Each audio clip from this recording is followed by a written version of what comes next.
Hello, and thank you everyone for being here today for our presentation. My name is Rachel. And I'm Katie, and we will be presenting on the organizational culture of Red Lobster. I have worked with the company for 7 years, and I've worked at 2 different locations. So just a bit of history about the company. The very first Red Lobster opened its doors on March 22nd, 1968. It was opened by Bill Darden and Charlie Woodsby in Lakeland, Florida. And the company goal was basically to make seafood available and affordable to everybody regardless of where they lived. And that goal has since been realized. They have locations all over the country and in Canada. They are very famous for inventing popcorn shrimp in 1974. They were the first to serve the dish, and now it's obviously available in restaurants all over the country, and you can get it at the grocery store. And then they're also well known for their Cheddar Bay biscuits. So in 2014, Darden sold Red Lobster to Golden Gate Capital. So this meant a lot of change for the company. The company went from having to really accommodate a certain market and a certain type of restaurant to really being able to focus on itself and whatever worked for its own restaurant. And this obviously presents a lot of opportunity as well as a lot of challenges. So here we talk about the organizational culture and what they're doing really well so far and what they still need to work on. One of the most important things for a good organization is to have good leadership. Leadership is defined as the ability to influence a group towards the achievement of a common vision or goal. Now, a good leader has to have good emotional intelligence. They have to be able to know what their employees and other managers want, whether or not they say it. They have to also know how to listen before they speak. They have to get that feedback from their employees, and they have to know how to improve upon that feedback and to implement new changes based on what they've heard, whereas if they speak all the time, they're not going to get that. They have to also know how to positively motivate their subordinates. If they're always being negative and always punishing their employees are not going to want to do their jobs well. And lastly, a good leader has to know how to be diverse. Red Lobster does a really good job of building leadership within the company. They do a lot of promoting from within, so that gives them a really good opportunity to vet their employees before they become managers or general managers or regional managers. One of the things we talked about in class was during the interview process, when you're deciding whether or not to hire someone, you only have 10 or 20 or 30 minutes to decide if they're right for the job. And by promoting from within, they really have that opportunity to get to know their employees and know that they're strong leaders and handpick them for positions that require that leadership. They also require all of their employees to take personality tests, which really ensures that they are choosing employees that match the values of the company and have those leadership skills no matter what position they're going into. They also promote diversity. We know that diversity is the extent to which members of a group are similar to or different from one another. And now, why is this diversity so important? Well, when you have a very diverse group, then you have a lot more knowledge and experience and viewpoints to pick from. When you have people of different ages, you have a wide variety of generational knowledge to pick from, how things maybe used to be to how things are evolving now, and you want to make sure you keep up with the times without alienating the older generation as well. So you do need a diverse age group. And then there's also the experience. Some people are going to be very well experienced with something, and someone might not be as experienced, but that person without as much experience might know some new ways to do stuff that the very experienced person doesn't, and so you need both groups of that. And then there's also different cultures, and different cultures have many different viewpoints, and especially with globalization, how it is today, you need to be able to know like faux pas of different cultures, and you want to make sure that you're not going to insult another culture with something that might be okay for your culture but not someone else's. And so you want to make sure you have that cultural viewpoint as well as gender viewpoint. Men and women think very differently, and so if you have if your team is all men or all women, you're going to be losing that viewpoint of the other gender. And then there's the race and ethnicity perspectives, and again, you don't want to insult someone if you don't know maybe what's considered wrong in their ethnicity, and then it also helps your company look better to be more diverse. So again, Red Lobster does a really good job of promoting diversity throughout the company. Their website even says that they believe diversity adds flavor and that differences in backgrounds and personalities make every day more interesting. Personally, my experience with the company, I've seen from 2 different locations in 2 different sides of the country. Their employees are incredibly diverse from the front of the house to the back of the house. There's service level diversity as far as age, ethnic background. There's a very good male to female ratio, but it also translates into a deeper level diversity where there's a lot of differing points of view and opinions and problem solving skills that come into play, and it's really great for creating an environment that accommodates a very diverse clientele. They're also very good about, like Rachel was talking about, different cultures, accommodating different cultural needs. We have people who come in who might not eat certain items, either vegetarian or maybe they don't do wine in certain dishes. Our scampi sauce previously had wine in it. We were very good about taking that out of dishes to accommodate those needs. So they're all about diversity. That's another thing they do really well. And another important factor in a good organization, actually one of the most important, is to have good communication. In order to have good communication, you have to be a good listener. That is very important. If you do all the speaking, then you might be communicating to someone, but you're not getting the entire other half of communication, which is listening. You also have to know how to encode your message properly. So when you're speaking it, or however you're communicating your message across, you have to make sure that the person that you are communicating with is going to be able to understand your message properly. And you have to make sure that the way you're getting your message to that person is clear.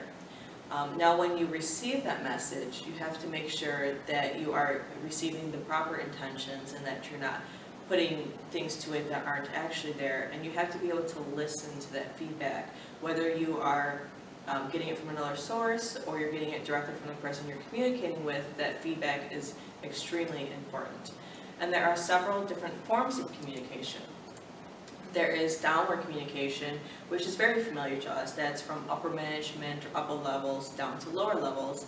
Then there's upward management, which is the opposite. It's from lower, maybe the base level employees or managers up through the chain.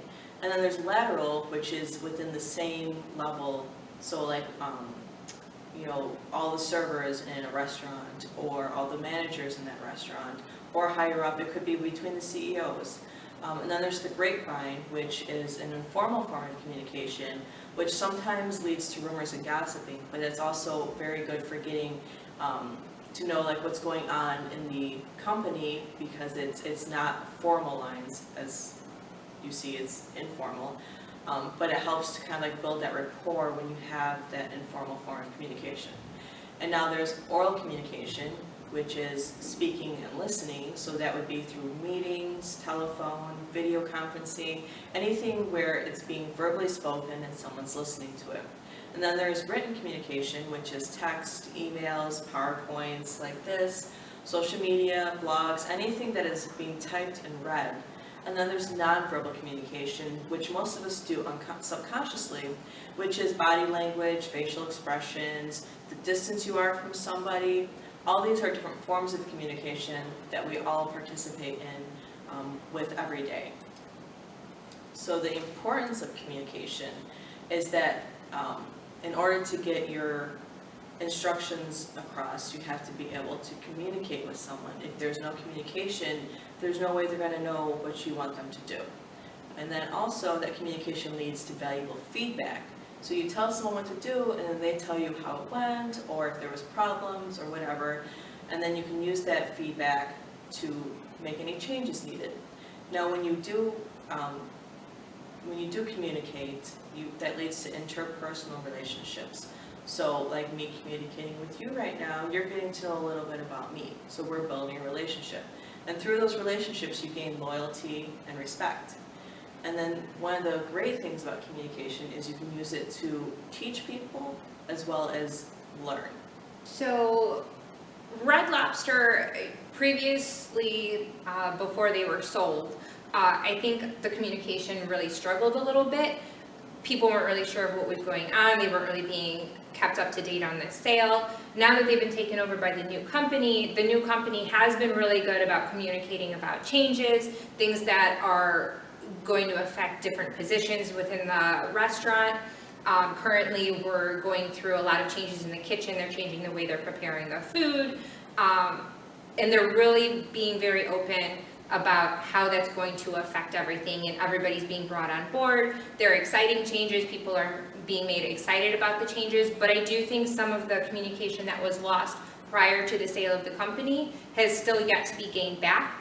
So I think that's something that we still need to work on, just as far as keeping that open door policy, making sure employees know that they can provide feedback, offering them an outlet to provide feedback, and really communicate with management and higher ups to help just improve the company overall, and also to improve job satisfaction. Now, when people think of job satisfaction, usually the first thing I think of is, oh, well, how much money do I make? But it's been found out that money is not actually the most important aspect of job satisfaction. One thing that's very important is the nature of the work. You can make a lot of money, but if you don't enjoy your job, you're not going to be satisfied at it. Then there's also the relationship with your supervisors. If you have a very good relationship with your supervisors, it's been shown that you will appreciate your job more whether or not you make. There's also promotion opportunities, which, as Katie had brought out, Red Lobster promotes from within, so that allows for that promotion within the company, which also shows for higher job satisfaction. And there's also your relationship with your coworkers. If you have a very stressful job situation, you're not going to enjoy working there. So in September of 2014, shortly after selling Red Lobster from their company, Darden actually teamed up with Starboard Value LP to help transform their company. And the reason I bring this up is because one of their top priorities listed in their report was fixing the culture so that employees are once again excited to serve guests. I think this is something that has rolled over to the new company. I think it's still something that needs to be worked on for Red Lobster, really raising employee satisfaction and making them excited to be a part of the company again. So just as Darden is working on it, because it's something they strongly affected when they owned Red Lobster, it is carried over and still needs to be worked on today. So obviously they do some things really well. Our proposal is to focus on communication as a way of improving job satisfaction. We want to openly accept employee feedback, make sure we're providing outlets, surveys, discussions so that employees can provide that feedback and have a way of anonymously doing so. Also, finding ways to better accommodate reasonable employee requests, being sure to keep employees up to date on company changes. Again, as we discussed things within the kitchen and things that have been happening, they've been pretty good about that, so just moving forward with that and continuing to do so. And encouraging employees to utilize the open door policy whenever necessary, reminding them that it's there and it's there for their benefit, and really kind of gaining back some of that trust, as well as maintaining a balance of power throughout the company. Again, providing surveys, providing anonymous critiques of management or managers, higher ups, so that you can gain back that trust, get some feedback, see where you need to improve and where the company still has to fix some things. And another way to maintain that balance of power is to hold everybody accountable. From the servers and the hostesses, to the head chef, all the way up to the CEO. Everyone has to be accountable for their actions. Nobody should be above the policies of the company. And then also we would like to suggest implementing company-wide employee appreciation. When you have employees who feel like their jobs matter to the company and they're shown that they are appreciated, they are a lot more likely to want to work harder and want to please the company. And since especially your baseline employees, your servers and your hostesses and hosts are the face of your company, you want to make sure that they actually enjoy their job and that they want to put forth that extra effort because they know that their job is being appreciated and they're being shown that. Another thing we think is to implement team building exercises. This is a really good way to build team morale and to help your employees learn how to work well with each other. And when you have a very cohesive team working together, then everyone's happier and you get stuff done faster And it's a lot better for the company because then you're having these employees who are very happy in their job and they're showing that to the customers. And that's the most important thing, is to make sure your customers are happy. So you want to make sure that the face of your company is making them happy. So we hope you've appreciated our proposal and that you'll continue to move forward with improvements throughout your company. We wish you the best of luck. Thank you.